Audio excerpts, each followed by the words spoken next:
Hey guys, it's Fairy Grace, and I just want to encourage you today. First of all, excuse my hair because I am going to be dyeing it today to get rid of this gray. So that's why it looks like this, unshowered. Anyhow, here we go. Was that TMI? I do a lot of TMI. Okay, here's some more TMI. Have you ever been through a storm where you thought you were not going to get out of it? In my post below yesterday, I wanted to encourage you. If you are going through a storm and you think you are just not going to make it and you are suffering so greatly in whatever capacity that you are suffering, maybe it's because someone has passed away, maybe it's because their anniversary of their passing away. Maybe it's your anniversary that is no more because you now are divorced and you still love that person. You're still connected to that person, which when we physically come together with a person, we will always be connected to them. We call them soul ties. And sometimes you need to break those soul ties to have deliverance, to have freedom, to not be tormented, or to move on with your life if something is done or finished, even if it was your choice or not your choice, which makes it even harder when it is not your choice and something is happening in your life, a storm in your life that you don't want, you didn't ask for, and you don't know what to do and how to deal with it. Been there, done that several times. My husband is writing a story for a magazine, and they wanted him to send in kind of his story or part of his story or testimony about his life of things he's overcome. And he shared the story with me, and I really enjoyed it this morning. And in it reminded me talking to a pastor, Dale, the other day. Joseph. There's a book in the Bible, Genesis. There's a story in that book. Joseph, I'm thinking Joshua. I like Joshua and Joseph. But a story of a man, a young boy starting out named Joseph. And Joseph was 17. And he was hated by his brothers. He was despised by them. And you think, oh, how much was he hated? How much did they despise him? I mean, siblings have quarrels and they have fights. So much so they hated him that they were going to murder him. Yeah. But instead, one of them said, hey, you know what? What is murdering going to do? Like, let's get something better out of this besides the satisfaction that we got rid of the brother that we can't stand, that is our father's favorite, that we're so jealous of, that causes us nothing but pain, and shared two stories that we're going to bow down to him one day, this arrogant little piece of nothing. Let's sell him. Then at least we can make some money out of it. So in the book of Genesis with the story of Joseph, it says that he cried out desperately, like pleading for his life. Like, that's heartbreaking to me that you would hear someone, let alone a sibling, just cry out, begging for their life, pleading for their life. Please don't do this. Please save me. Please pull me out. They put him, I think, like in a water cistern, some deep hole in the ground. And they ate their lunch. Like, that shows the depravity of where their heart was. It didn't just start out like that. Like, whoever you hate, whoever you're angry with, whoever you resent, whoever you have bitterness with, whoever like you despise, like you look at them or hear their name and your blood starts to just boil, and you just have all the signs of someone in distress, releasing chemicals that are not healthy for you at that level and capacity. That didn't just start out. You didn't like look at them and like, I hate you, I would kill you, I would sell you. It didn't start out like that. It started out very minimal, and it just progressed and built upon itself. And I'm not saying that you're not justified as a human to hate that person, to despise that person, to have bitterness. I'm not discrediting that as a human, that you don't have that right. You do have that right. It's just something that doesn't benefit you. Having bitterness, having anger, having resentment against the people that have wronged you in the worst way, from rape to infidelity to slandering your name to abuse of all sorts. Yeah, that's enough reason to hate them, get your anger up. But again, and I speak from experience, it doesn't do you any good.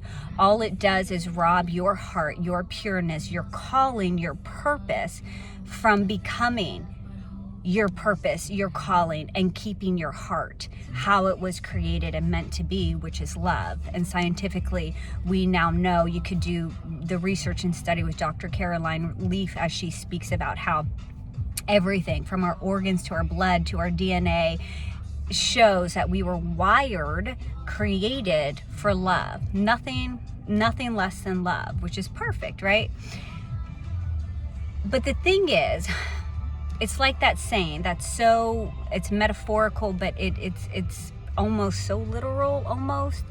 It's the point where we say unforgiveness is like drinking poison and expecting the other person to die. Unforgiveness is like drinking poison and expecting someone else to die.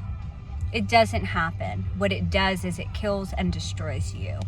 I want to challenge you as you're going through this storm to first of all know you're going to get out of it if you just keep persevering. You're going to get out of it if you focus on the right things. You're going to get out of it if you change your perspective to see that you are more than a conqueror, that you can do this, that you will do this, that you will rise above, that the sun will shine again, that you will bloom, that you will become what you are meant to be, that you will succeed, you will overcome the death of this divorce, you will overcome the death of a loved one, your other half. I promise you, you will. The reason I know you will overcome it is because you will choose to overcome it. You'll make that choice, that click in your mind. I'm going to overcome this. I am going to survive. One of the worst things that ever happened in all of humanity to date is a Holocaust. And some of the survivors will say the reason they survived is because of their perspective, because of their mindset, because they said they chose that we're going to. Now, I'm not discrediting those that did not make it out of there. That's a different subject, a different time, a different place. But what I am saying is it was that choice that they made that they were going to get out of there. And I also know that it is once you make that choice that it will happen because others have had it happen.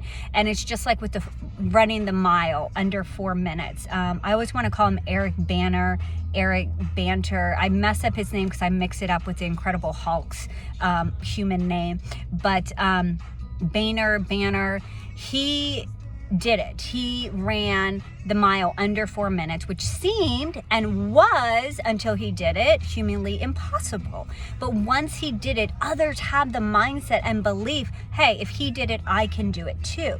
And when Eric was interviewed, he said, I just visualized myself finishing. I visualized myself completing it. I prepared my body, obviously, but also his mind, and saw himself doing it. I want you to see yourself rising above this storm so that you're above it. So you're watching it and you are protected, that you are out of it. You're above it. I want you to know that you can also rise above the deaths of your other half. I know you can because others have. My husband is one of them. He lost his best friend, his dear wife. They had a 3-year-old and a 5-year-old at the time. And my husband at the time, we believed she was going to be healed on this side of life. And God's like, no, you see the string. I see the whole tapestry. And he took sweet Becca. We don't know why. We'll never know why till we get to the other side. And my husband, who we were divorced, still remained very close and friends. The last time I would see him alive is he came to my house and we're talking about death. His mom, he never got over his mom's death, and it actually what triggered some of the things in his life that ended up contributing to his early death in his early 40s. No, I don't think he made it to his 40s. I think he was 38 or 39. You see, I still get emotional because I lost him twice. I lost him when we went through our divorce, and then I lost him again when he unexpectedly passed away. But when I saw him that last time, I didn't know it was going to be the last time. He talked about his mother's death, and I said, Bradford, you never dealt with your mom's death, but we know she's in heaven. We know we're going to see her again. And then he said, I'll never understand Becca's death. That was my now husband's wife at the time, Becca, who passed away. And I said, we're never going to understand Becca's death until we get to heaven, until we get to the other side. Well, Brad would soon find out what that reason was, because again, the Lord gave me in the midst of one of my storms that he had not delivered us out of yet. And I was just weeping and worshiping in our church and crying out to him. And he put in my spirit, you only see the string. I see the whole tapestry. And I felt that so strongly, and it compelled me that I finally had to write it down. And it's the truth. Your storm is a string in the tapestry, and God sees the whole tapestry. And Pastor Roy Dill, that I was talking about earlier, we were talking about the story of Joseph, and he gave me a sermon on it, and I think it was called The Invisible Hand of God. But basically, this pastor that he shared, because he didn't do the sermon, he shared it with me, it was online. It was talking about how much did Joseph know when his brothers sold him into slavery. He didn't know the future. How much did he know of the future? This much. When he got sold as a slave, that his brothers were going to kill him, he didn't know if they were or weren't. He was pleading for his life. When they sold him, he didn't know what was going to happen to him as he was a slave. And then when he got thrown into prison for doing something he did not do, he didn't know the future. He knew this much. All he knew is he kept having trials and tribulations and false accusations, and bad things happened to him. But he still remained faithful to God. And in the end, we see the end of the story. He didn't until it happened, but he survived all of that with a good spirit and a good heart, and constantly seeking the Lord and honoring the Lord. But he did not know that God was going to restore and give him everything, even that relationship with his siblings, that they lived together. He did end up saving their life. They did end up bowing down to him as he was in that high esteemed leadership. They didn't know it was him till afterwards, but that dream did come true.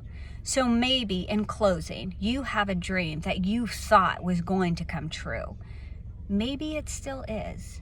And maybe this is just the storm that's asking you, how badly do you want it? How much are you willing to sacrifice? How much faith are you going to have to believe that this is going to happen? Now, I get it. Bradford and I thought the Lord was going to reconcile us. I felt it. We started reconnecting the last 2 years of his life. But we still have free will. Things still will happen that are out of our control. But in the end, like Joseph, when I can't see the whole picture of why things are the way they are, why Becca had to pass away, why her 2 precious boys had to live without a mother, Pastor Roy Dill said sometimes we won't know in one generation. Sometimes we won't know at all on this side of life. But we have to trust that even though we can only see the string, he knows the tapestry, and the tapestry of your life is beautiful. It's going to be a wonderful picture, a wonderful story, if you think positively, if you speak life out, if you look up Philippians 4:13, which is what I say all the time when I'm having a very difficult day and a very difficult battle. I'll even spare you the time of looking it up, but I can do all things through Christ who gives me strength. Or in another translation, I can do all things through Christ who strengthens me. When I was having a very, very, very, very bad day, I heard someone tell my son that. And at first I was like, yeah. And then all of a sudden, it hit me. Wow, if that's true, like, I can handle this storm. I can handle what's going on. Whether it's bankruptcy, my friend, whether it's losing someone, whether it's losing your house. Been there also, twice, 3 times actually. One wasn't mine, but it's where I was living. Maybe 4. I get it. I've been through the storms of life. But you have an amazing life, and your story is not over. So I'm begging you, I'm pleading with you to trust me as you trust him, that he is with you and he will never leave you nor forsake you. That I can promise you. And I remember saying one time in anger when I was going through a really bad storm, and God just let me get pummeled. I mean, he let this rain come, the sleet come, the tornado come, the tsunami come at the same time. And someone said to me, but the word says he will never leave you nor forsake you. Meaning he'll never leave you. He'll never forget you. And they said something like, he'll always be there for you. He'll never abandon you, which is also in scripture. And I said to them, well, he did today. Well, he did today. And they very calmly were like, yeah, but no, that's not what his word says. His word says he'll never leave you. He'll never forsake you. He'll never do that, what you're saying. And I'm like, well, he did today. He did. Did you see what happened? Can I write it out for you? Do you want me to share my diary notes with you? And then God put in my heart. He said, no. I was right with you when that happened. I allowed it, but I was right there with you. He's right there with you today. You're going to get through this storm. My husband's a prime example of it. I'm an example of it. And you are already an example of it. So think positively, trust in him, speak words of life out, write things of life out, speak life. If you're gonna say, this is horrible, I'm gonna die, this is horrible, I'm never getting over this is the worst, and you just keep saying these negative things, honestly, like you're pulling that into you, you're speaking it out. Your words speak life or death. That's in the Bible. That's in every type of religion that I can think of. In their term, what you speak is either life or death.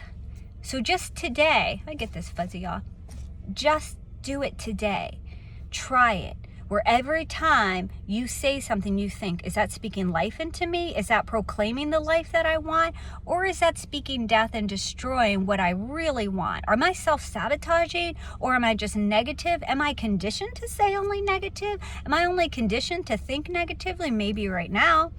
So I'm asking you to speak life. Things that I've said, thank you for my car. Thank you that my bills are paid. Thank you that I have friends. Now, sometimes when I was saying those things, it wasn't exactly what I wanted. Like my car actually needed work and I didn't have the money for it. And my friend's situation was depleting or struggling for whatever reason. And maybe I wasn't sure if I was able to pay my bills next month, but this month I paid them. I started speaking these things out, and that's what I was attracting. That's what I was proclaiming. That is what I was expecting in return. So say the things, mean them, or say them until you mean them, and know that you will survive what you are going through today. I looked at the time because I'm like, I never want it to be this long.